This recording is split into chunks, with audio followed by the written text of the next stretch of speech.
मंचस्थ सभी संन्यास्त वृंद, विद्वद्जन, भद्र पुरुषों, वंदनीय मातृशक्ति, भारत की भावी आशाओं, ब्रह्मचारी और ब्रह्मचारिणी, आज हम स्वर्गीय बच्चे सभी बैठ जाएंगे। बस भोजन बस 5 मिनट में होने वाला है ना। बस प्रसाद लेकर के जाओ बेटा ना, प्रसाद लेकर के जाओ, बस 5 मिनट में होने वाला है ना। आचार्य श्री बलदेव जी की 5वीं पुण्यतिथि के अवसर पर उनके जीवन से प्रेरणा लेने के लिए यहाँ एकत्रित हुए हैं। सभी विद्वान जनों ने, संन्यास्त महानुभावों ने बहुत ही उत्तम विचार आप सबके सामने प्रस्तुत किए हैं।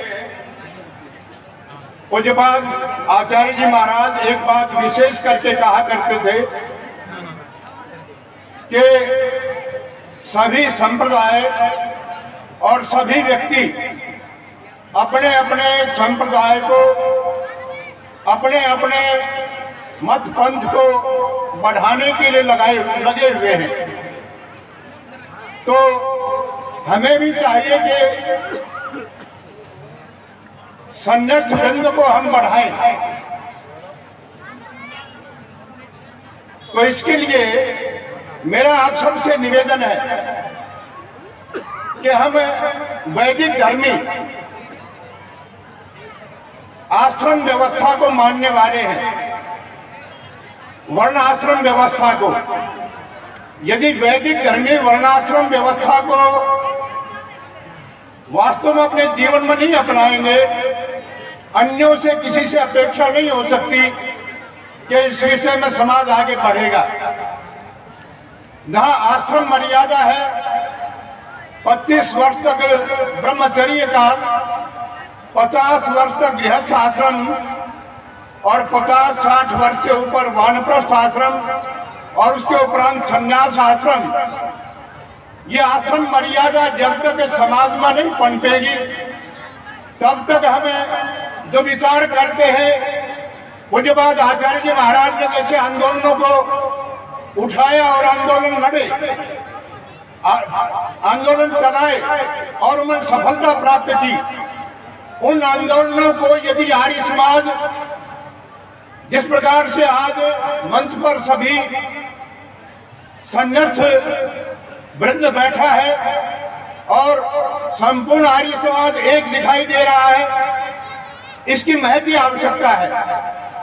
जहां आप सब जितने भी आर्य सज्जन बैठे हैं वो सभी 50 वर्ष के बाद, गृहस्थ के बाद वानप्रस्थ ग्रहण करें और संन्यास आश्रम में भी आए अपने जीवन के अंदर, तो वास्तव में आर्य समाज का कार्य दिन दूना और रात चौगुना होता चला जाएगा, इसमें कोई दो राय नहीं।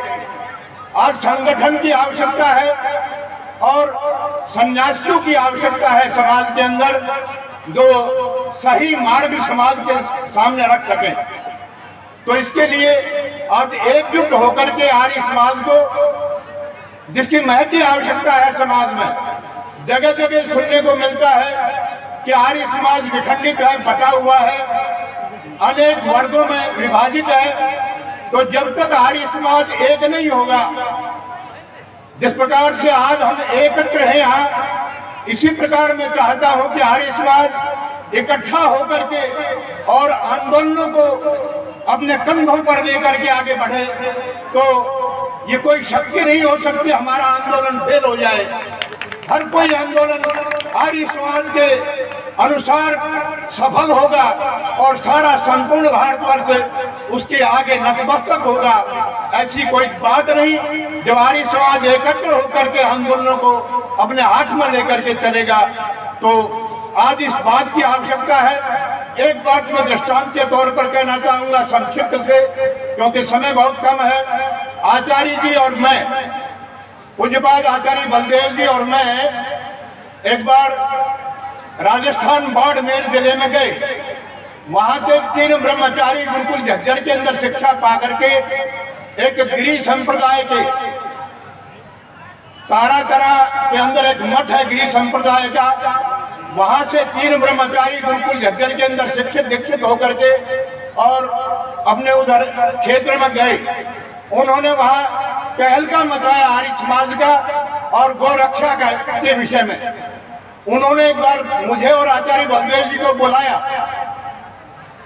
महंत प्रतापपुरी जी होते हैं इस समय, वो यहाँ गुरुकुल के अंदर उनका प्रियव्रत नाम होता था। इसी प्रकार उनसे पहले जगरामपुरी थे और उसके बाद एक जेठपुरी थे। तो 3 पुरी संप्रदाय के ब्रह्मचारी आकर के जिनका गुरुकुल में नामकरण किया, जगदीश और प्रियव्रत और जितेंद्र। तो ये तीनों स्नातक होकर के जब अपने क्षेत्र में गए और वहां आंदोलनों के माध्यम से, गो सेवा के माध्यम से गुरुकुल का दिग्दिगंत प्रचार प्रसार किया, उन्होंने बुलाया आचार्य जी को और मुझे। हम वहां गए तो प्रातःकाल यज्ञ का आयोजन किया गया। यज्ञ पर देखा कि 40-50 साधु छोटे से लेकर के बड़े तक वहां यज्ञ पर विद्यमान थे। उस आश्रम के अंदर, तारातरा मठ के अंदर, उनको देख करके हम हक्के बक्के रह गए। मैंने प्रतापपुरी जी से कहा, स्वामी महाराज, ये इतने साधु यहाँ आश्रम में ही रहते हैं, क्या व्यवस्था होती है इनकी और कहां से कैसे इतने साधु यहाँ इकट्ठा है? प्रतापपुरी जी ने कहा, आचार्य जी महाराज, इस संप्रदाय के अंदर हमारा ये तारातरा मठ सारे राजस्थान के अंदर एक आदर की दृष्टि से देखा जाता है और यहाँ जो हम प्रचार कार्य करते हैं उसके माध्यम से जनता जनार्दन यहाँ आकर्षण का केंद्र है ये, और यहाँ आती है और देख करके काम होता हुआ वो संकल्प लेते हैं और वरदान मांगते हैं मठ से कि हमारी अगली आने वाली संतान इसी मत के अनुसार कार्य करेगी, सारा जीवन इसके लिए भेंट कर देते हैं जन्म होने से पहले। और जब जन्म होता है तो वो सभी अपने संकल्प के अनुसार यहाँ अपने संतान को भेंट कर जाते हैं मठ में। हमने ताज्जुब माना। जो कार्य आर्य समाज को अपनाना चाहिए था, ऋषिवर देव दयानंद के शिष्यों को अपनाना चाहिए था, वो उसके निकट हम नहीं गए, बल्कि अन्य मत परंपराएं जो चल रही है भारतवर्ष के अंदर, वहां देख करके मुझे ताज्जुब हुआ कि वो पहले से ही संकल्पित होकर के अपने संतान को और उस धर्म के लिए भेंट चढ़ाने के लिए तैयार हो जाते हैं और उसके अनुसार वो उनका अपने बच्चों का जीवन लगाते हैं, भेंट कर देते हैं। ये आर्य समाज को प्रेरणा लेनी चाहिए इस बात से। आर्य समाज के अंदर एक संकल्प होना चाहिए हम सभी आर्यों के अंदर कि हमारे आने वाली एक संतान आर्य समाज के काम के लिए अग्रसर होगी। आर्य समाज के काम के लिए, गुरुकुलों के संचालन के लिए, आर्य जो भ्रांतियां समाज में फैली हुई हैं उनको मिटाने के लिए, आंदोलन छेड़ने के लिए हमारी संतान इसी धर्म को आगे बढ़ाने के लिए, वैदिक धर्म को और समग्र रूप से पूरा जीवन लगाएगी। ऐसा संकल्प हम लेकर के चले तो अवश्य में आने वाले समय में अनेक ब्रह्मचारी आगे आएंगे, तैयार होंगे। और आप भी ये संकल्प लें कि हम 50 वर्ष के बाद आश्रम व्यवस्था के अनुसार वानप्रस्थ और संन्यास आश्रम लेकर के, और इन आर्य समाज के मंदिर जगह जगह खाली पड़े हैं। वो आर्य समाज के लोग चाहते हैं कि इस आर्य समाज मंदिर को कोई आबाद करने वाला मिले। मैं तो कई बार उनको कहा करता हूँ, आप में से क्यों नहीं कोई वानप्रस्थ ले लेता? तो वानप्रस्थी बन करके एक लाइन लग जाए और जितने भी आर्य समाज मंदिर खाली पड़े हैं, जितने भी गुरुकुलीयता को छोड़ करके स्कूल बनते जा रहे हैं, उन गुरुकुलों को संभाला जाए और सब आर्य समाज मंदिरों को संभाला जाए। इस प्रकार से एक आप देखेंगे थोड़े ही दिनों में बहुत बड़ा परिवर्तन आर्य समाज के द्वारा सारे समाज के अंदर देखने को मिलेगा। और अंतिम बात में पुनः निवेदन करता हुआ सभी आर्य समाज के सन्यासियों से आर्य समाज के विद्वानों से कि इसी प्रकार हम एकत्रित होकर के और जो कोई भी आंदोलन हो हम एक इकट्ठा होकर के उसको श्रेय चढ़ाएं, अंजाम दें उसको सफलता के लिए, तभी ये कार्यक्रम सभी सफल होंगे। और पूज्यपाद आचार्य बलदेव जी का जो स्वप्न था, जिसके लिए उन्होंने अपना जीवन लगा दिया, वो कार्य हम सफल होता हुआ देखेंगे, इसमें कोई दो राय नहीं। आशा है हम सब एकत्र होकर के और काम को संजाम दें, आगे बढ़ाएं।